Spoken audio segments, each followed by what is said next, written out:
ঈদের পর প্রথম কর্মদিবসে উত্তপ্ত মতিঝিলের ব্যাংকপাড়া। ইসলামী ব্যাংকের নতুন চেয়ারম্যান খুরশিদ আলমের পদত্যাগের দাবিতে গ্রাহকদের ব্যানারে বিক্ষোভ ছত্রভঙ্গ হয় পুলিশের টিয়ারশেল ও জলকামানে।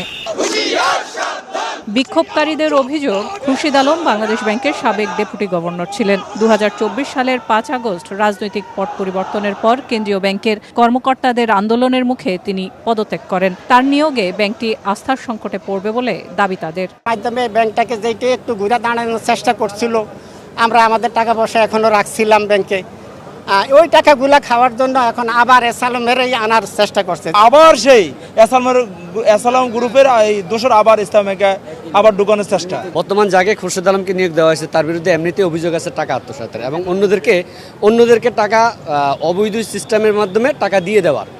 লক্ষ লক্ষ টাকা আমরা এই যে ব্যাংকে রাখছি, এখন এটা নিশ্চয়তা কি দিবে?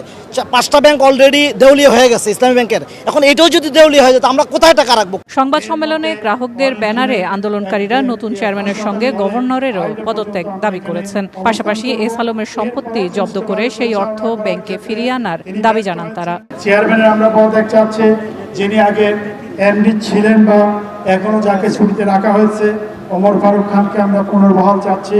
গভর্নর যেহেতু ব্যাংকগুলো পরিচালনা করতে ব্যর্থ হচ্ছে, সেই কারণে আমরা গভর্নরের পদত্যাগ চাচ্ছি।